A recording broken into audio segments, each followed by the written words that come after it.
When 9mm just won't cut it anymore, we'll step it up to 10. Sunday GUNDAY.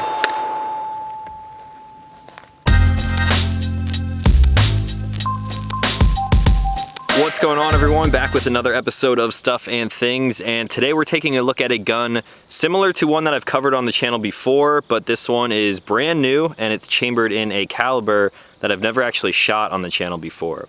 I am, of course, talking about the CMMG Banshee. You guys have probably seen this one on the channel before or on my Instagram, so if you want links to all that stuff, they will be found in the description down below. We, of course, are taking a look at this new one today, and it's been under development for a little while. If you know anything about pistol caliber carbines or the cartridge that this is chambered in, then that will kind of give you an idea to why. So let's just jump right into the CMMG Banshee chambered in 10mm.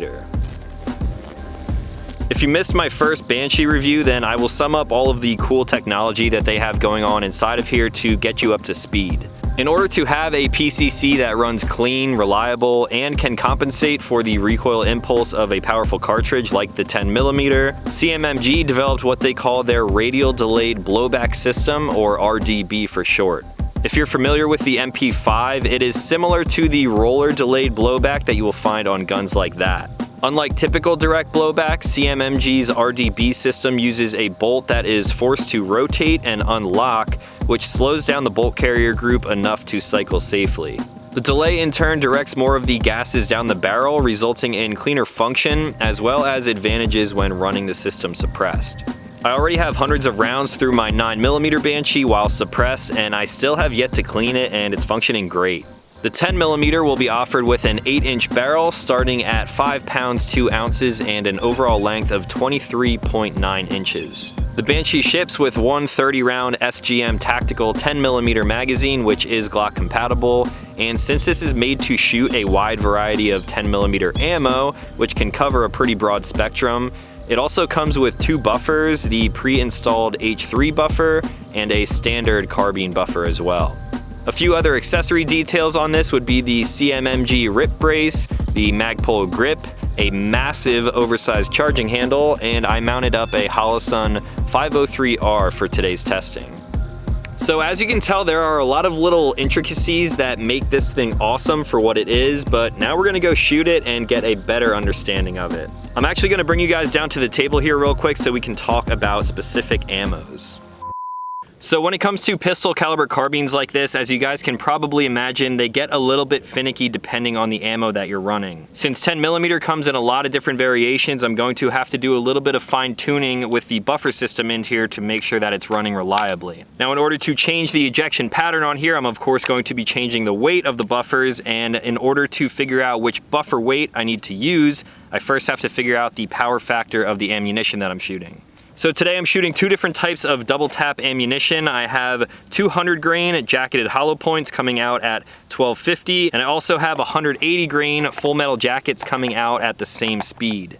Now, in order to figure out the power factor, first we'll start off with the 200 grain. I'm going to take the weight of the bullet, so 200 grains. I'm going to multiply that by the muzzle velocity, which is 1250, and then I'm going to divide that by 1,000, which leaves us at 250. So these specific bullets right here will have a power factor of 250. For the 180 grain, it's 180 multiplied by 1250, which leaves us 225,000 divided by 1,000, so 225 power factor with the 180 grains. Now, CMMG provides you with a little sheet with this formula on it, as well as a table in order to tell which weight buffer system you should use. If your power factor is less than 190, you are going to use the lighter carbine buffer. If the power factor is greater than 190, you are going to use the H3, which comes pre-installed in the Banshee. And then if your power factor is over 230, you're going to want to bump up to that optional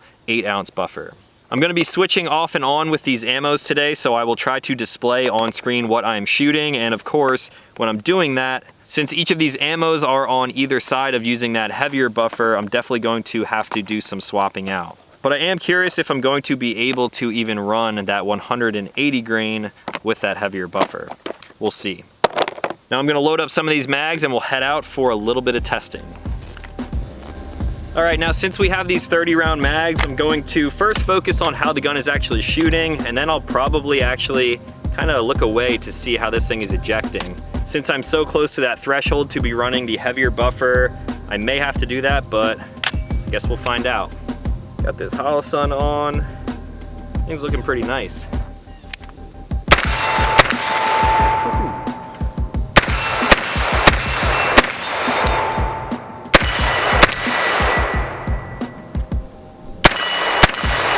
Actually don't have to take my head off the gun to see that they're ejecting a little bit forward.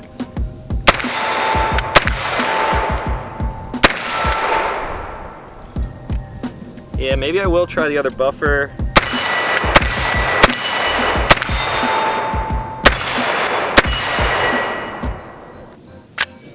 I got a false lock back there for some reason.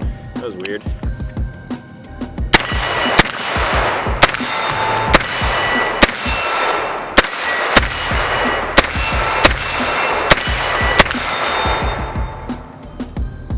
We got lockback. Now for science purposes, I just installed the heavier 8-ounce buffer in here to see what this one looks like. We got about 10 more rounds.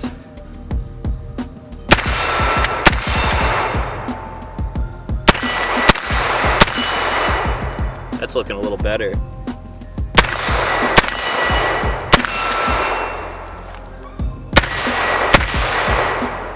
And we got lockback. I think I'm gonna have to play around with that a little bit to get this thing dialed in, but for now, let's go talk about a first mag impression.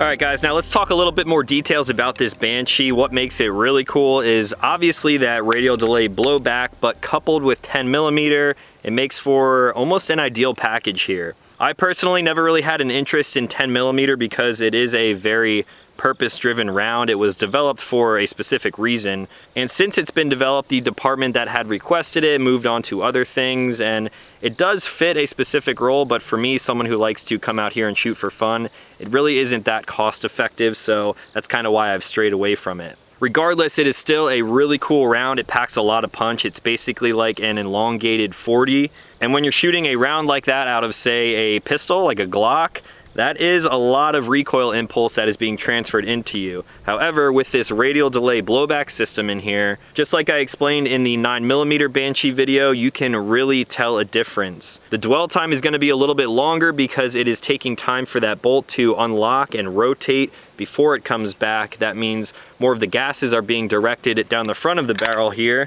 And if we take a look at that bolt carrier group, it is still completely clean in there, and I think it would take a couple hundred rounds until that actually got dirty. It is not about to rain right now.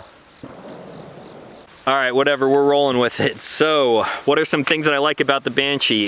The CMMG rip brace. This thing is definitely something that I was a fan of with the 9mm Banshee. It keeps a small package really small, but you can extend it super easily. It's basically like an SBA 3 brace, but you can just rip it out to its furthest extension.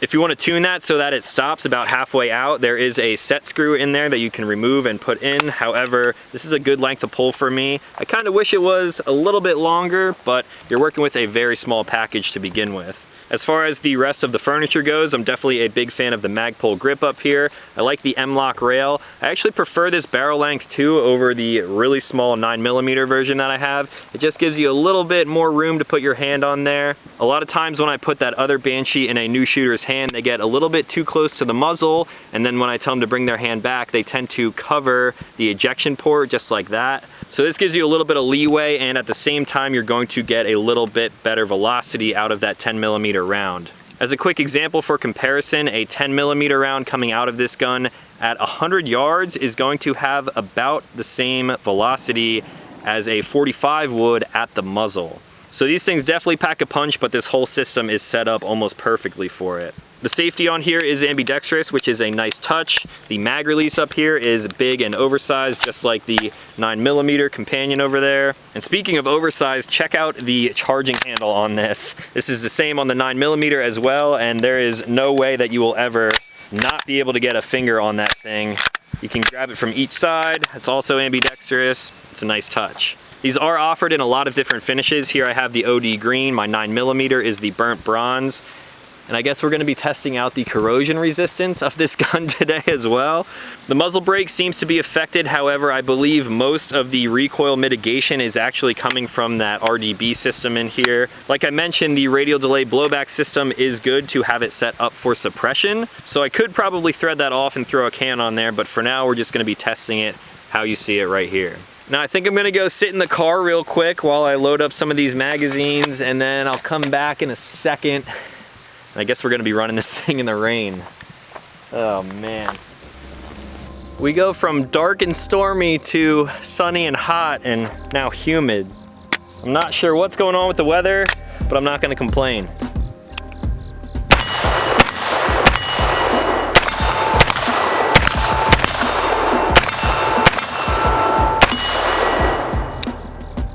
Gotta turn the brightness up a little bit now.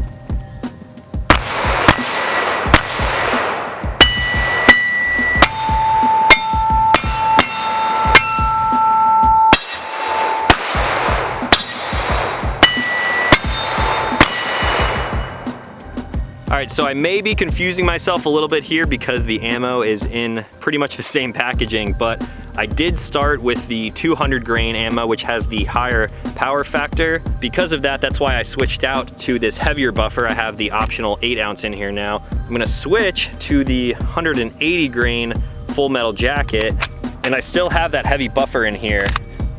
So I'm not sure if this is gonna run, but we're gonna find out.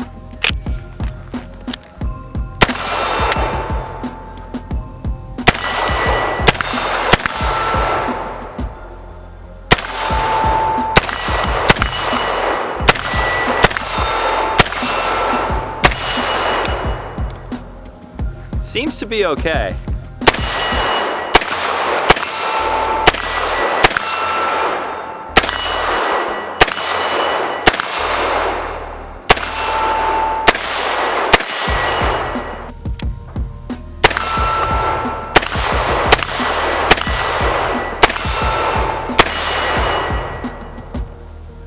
And we got lockback too. Gonna try a little bit of a distance back here from about 75 yards. This thing was zeroed at around 35, so we'll see how it does.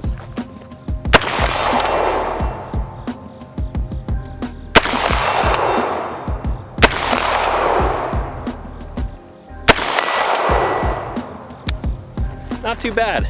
Now just for the hell of it, let's try about 100.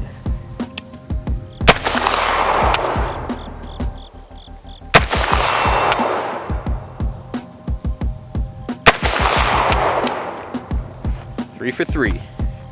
Now I zeroed this thing pretty rough earlier, standing up at about 35 yards just so I could actually get some hits on target, but now I'm back here at 50 yards. I have some paper up and I'm gonna see how well I did with that zero. Granted, a red dot at this distance on paper is not going to give me the best accuracy, but I'm gonna try to do my best, hold center mass, and we'll see what kind of groups I can put down.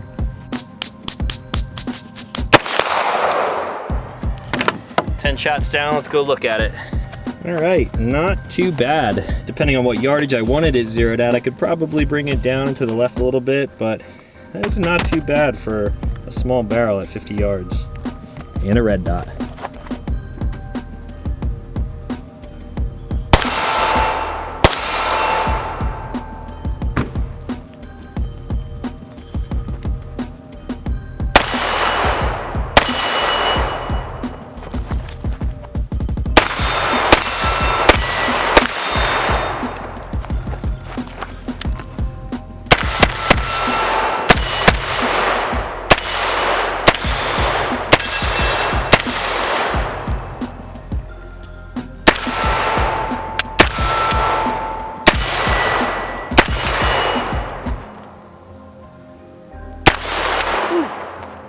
Lost the dot. it is.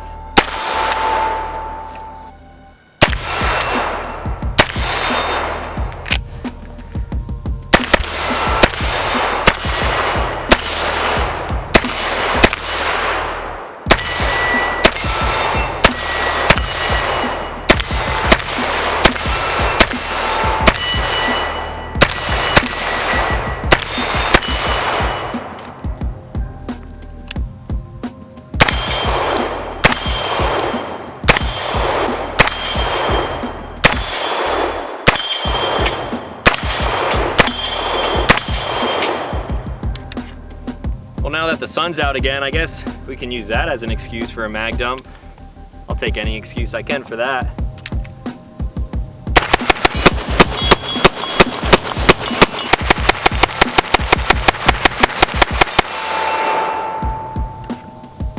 Yeah. And we still have time for a bonus mag.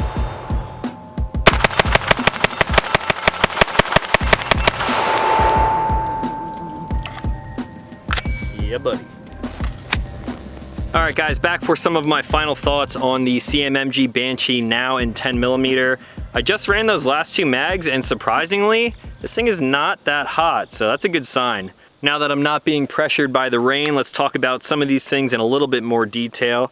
Let's start off with this trigger because it's something that looks pretty mil-spec, feels relatively mil-spec, but I think it does have a little bit of CMMG touch on it. There's not a whole lot to see here, but there is a little bit of take-up. It's a fairly heavy trigger.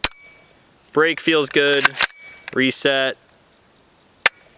Tactile, audible, exactly what you would expect. Now, I of course was shooting this thing out at distances, and the accuracy is definitely there. Just like the 9mm version that I have, I shoot this thing really well. I did install a Geissele Super Dynamic Combat trigger on the 9mm, and I could do something like that to this one. However, I don't really think it needs it. Like I mentioned, 10mm is a really cool round. However, it doesn't really serve a purpose for me. I typically bring my guns out for fun. And when I look at the advantages and disadvantages between 9mm and 10mm, the cost is the main one there, which makes me gravitate towards the 9mm a little bit more. Granted, I can definitely see why people love 10mm, and it does serve its purpose, but for me, just really isn't there. Now, as far as the mags go, they opted for the SGM tactical mags as opposed to a Glock mag like with the 9mm version, because they say that the spring in these are a little bit stiffer. It's essentially the same as a Glock mag, except you get more capacity with 30 rounds, and the reliability should be a little bit better with that stiffer spring.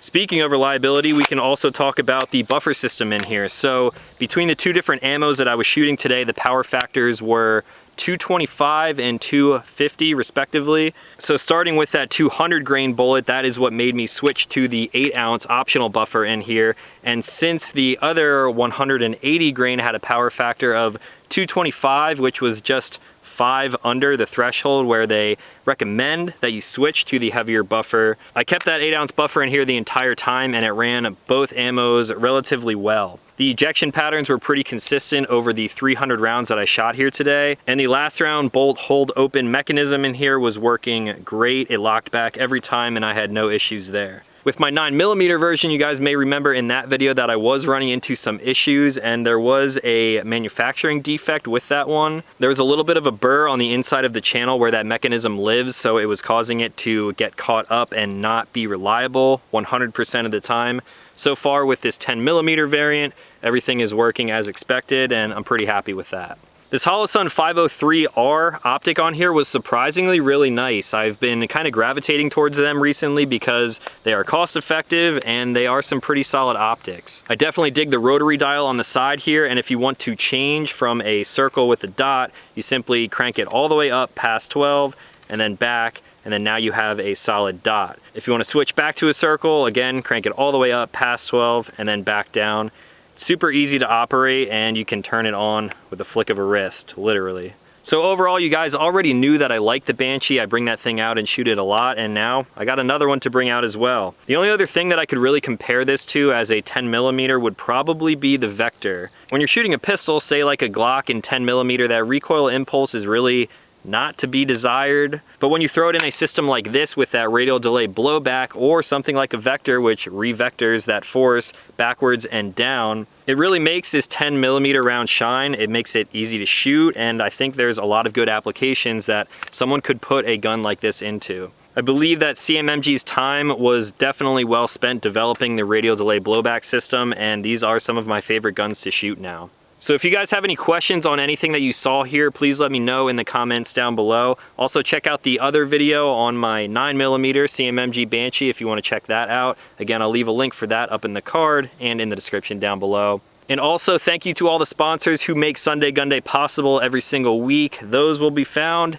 in the description down below with respective discount codes if you guys want to help support the channel and help support the people who make these possible. So that's going to be all for today. If you are new to the channel, consider clicking subscribe. I make new videos every week. As always, thank you for watching, and I will talk to you in the next one.